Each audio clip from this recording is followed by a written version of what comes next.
Pour 2004, Emmanuel Kolar retrouve son ancien pilote qu'il connaît très bien pour avoir fait équipe avec en 1996, il s'agit bien d'Henri Pescarolo. Kolar rejoint donc Pesca qui a fondé son écurie depuis 2000 et aligne une nouvelle voiture cette année au moteur Judd V10, radicalement différente de l'ancien modèle. Il fait équipe avec deux Français qu'il connaît très bien, Nicolas Mination et Sébastien Bourdet. La voiture se qualifie 5e aux essais, assez performante à 1 seconde des Audi, derrière la Zytec d'Andy Wallace, partie 3e. Sébastien Bourdet prendra le départ, mais la Pescarolo numéro 17 va connaître des problèmes mécaniques dès la 2e heure et sera reléguée à la 44e place sur 48 partants, quasiment dernier.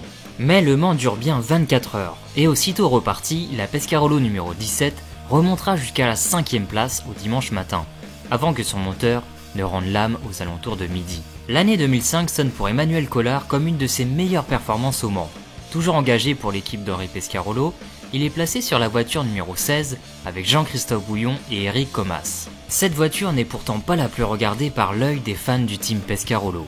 En effet, la star du rallye a l'immense talent, Sébastien Loeb, s'essaye cette année à l'endurance et Henri lui confie avec grand plaisir un baquet sur la numéro 17, avec pour l'épauler le vainqueur de l'édition 1993, Eric Hellary, et un 3e français, Soy Hellary. Mais Emmanuel Kolar est en grande forme et se sent bien avec la voiture. C'est lui le chef d'équipage du haut de ses 11 participations et a la tâche de placer la voiture en pole position, ce qu'il réussira avec panache en 3:34.715 devant l'autre Pescarolo numéro 17. Les Audi R8, elles, sont à la traîne avec une voiture vieillissante de 5 ans déjà et accusent 2 à 3 secondes de retard. Kolar part donc avec la pression de la pole position, il restera en tête les 2 premières heures avant que la voiture ne connaisse des problèmes de jeunesse et tombe à la 16e position à 20 heures. Mais les espoirs de victoire ne sont pas perdus. Il reste 20 heures de course et Kolar conduit la voiture la plus performante du plateau. Certes, la voiture a connu des problèmes de fiabilité, mais heure par heure, il remonte les positions jusqu'à se hisser à la 2e place à 7 heures du matin, derrière l'Audi de Christensen. Cette dernière franchira à 16 heures la ligne d'arrivée pour s'offrir une 6e victoire d'affilée et une 7e au Mans pour le pilote danois. Il prend donc officiellement le record de victoire aux 24 heures devant Jackie Hicks. En 2006, Kolar veut prendre sa revanche sur Audi, mais cette année-là va être l'inverse de 2005. En effet, Audi présente sa toute nouvelle voiture dénommée R10 TDI. Si l'idée d'un diesel au Mans aurait pu ne pas être pris au sérieux auparavant, il a de quoi inquiéter l'esprit d'Henri Pescarolo. En effet, aux essais, les Pescarolo accusent 2 à 3 secondes de retard par rapport au R10. Celle de Kolar se place 3e et la 17 juste derrière. Si en début de course, la Pescarolo de Kolar arrive à rester dans les rétroviseurs des R10, elle connaîtra des problèmes et sera reléguée 38e à 1h du matin. Elle réussira petit à petit à se glisser dans le top 5, mais les Pescarolo ne seront pas au niveau des nouvelles Audi. La 17 de Loeb s'intercalera 2e entre les deux Audi, car la numéro 7 de Christensen a eu des soucis de jeunesse vers 20h, perdant 30 minutes au stand. La voiture de Kolar terminera 5e derrière la leader du GT1, la Corvette numéro 64 d'Olivier Beretta. 2007 va être l'année du changement. Si Pescarolo espérait des soucis de fiabilité de l'une des deux Audi pour décrocher une victoire en 2006, 2007 voit l'arrivée d'un autre géant, un lion dénommé Peugeot, qui aligne 2 voitures diesel. Audi pour sa part en aligne une 3e cette année. C'est donc 5 voitures usine diesel que va devoir affronter Pescarolo cette année. Jean-Christophe Bouillon est rappelé comme en 2005 pour faire équipe avec Kolar, car Mination a signé avec Peugeot sur la numéro 7. Quant au 3e pilote, c'est Romain Dumas, 29 ans, habitué en course en GT chez Porsche, et c'est sa première année en proto. Pour les qualifications, Emmanuel Kolar place la Pescarolo en 6e position, derrière tous les diesels, en 3:33.590. Un temps devenu trop lent pour le LMP1, où tous les diesels sont en dessous des 3 minutes 30, même 3 minutes 26 pour la Peugeot de Stéphane Sarrazin. Côté course, tout ira pour le mieux pour la Pescarolo numéro 16 de Kolar. Certes, il était impossible d'aller chercher la victoire en termes de performance, mais la voiture n'a connu aucun souci mécanique et a su attendre les péripéties des usines, telles que le crash des 2 Audi, d'abord la numéro 3 de Prema le samedi après-midi, et la numéro 2 de Capello le dimanche matin. Chez Peugeot, la numéro 7 abandonnera dans la dernière heure suite à son moteur. Résultat, la 3e place était libre pour la meilleure des essences que représente la Pescarolo, terme qu'on donnera par la suite à ce classement fictif, tellement les usines diesel auront un avantage net par rapport au reste du plateau. En 2008, on prend les mêmes et on recommence. Absolument rien n'a changé, que ce soit équipage ou voiture.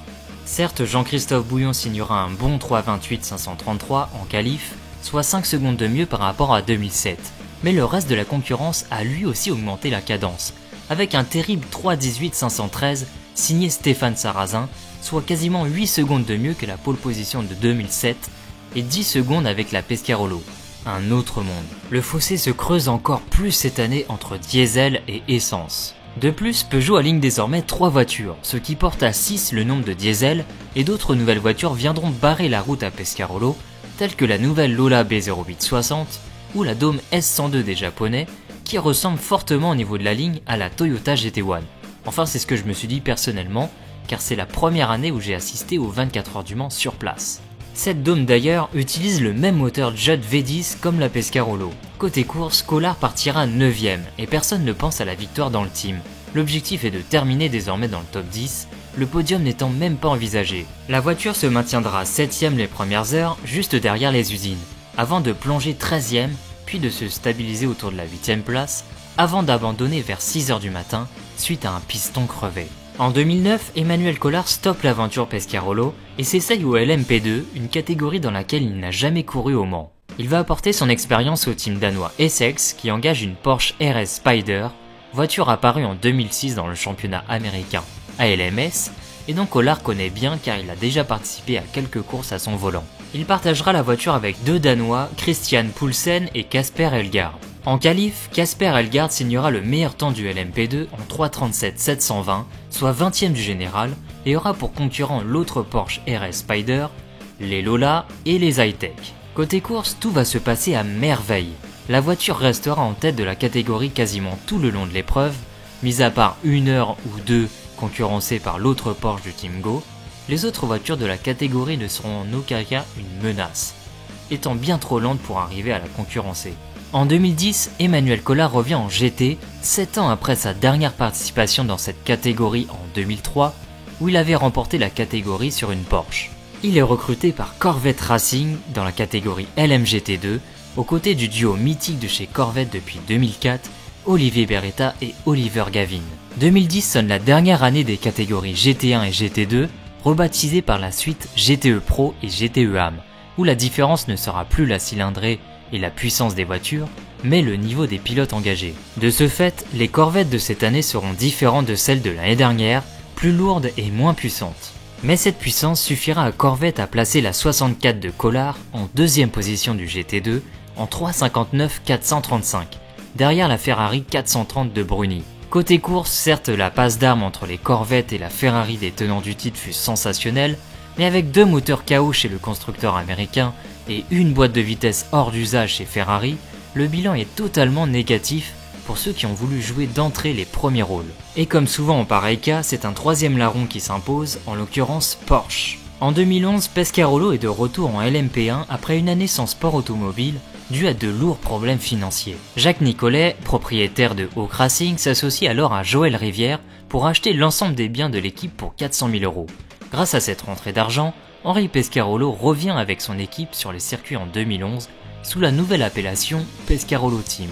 Henri alignera une voiture, le même châssis, la numéro 16 du Mans 2009, toujours la même qu'auparavant, munie de son V10 Judd 5 litres, avec comme équipage Emmanuel Collard, Julien Jousse et Christophe Tinceau.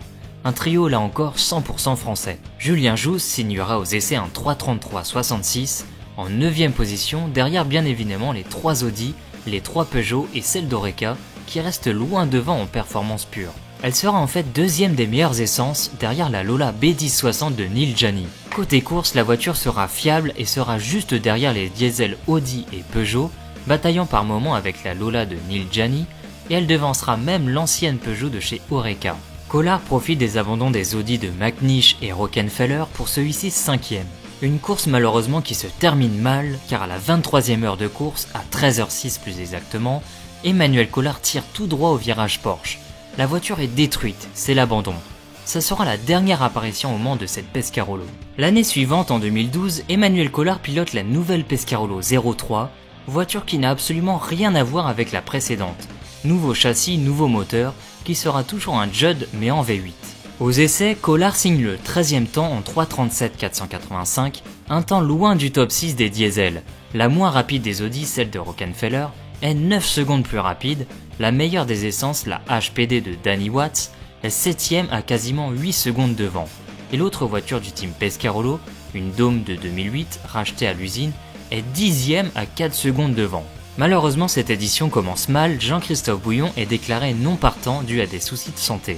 Emmanuel Collard fera donc équipe avec l'anglais Stuart Hall. Mais ces deux pilotes ne seront pas épuisés par cette édition. En effet, au warm-up, la voiture boucle à peine un tour et est rentrée dans son box dû à des problèmes mécaniques importants. 15 heures, les voitures sont parties pour 24 heures, sauf celle du team Pescarolo où cette année sera un vrai désastre pour l'équipe d'Henry.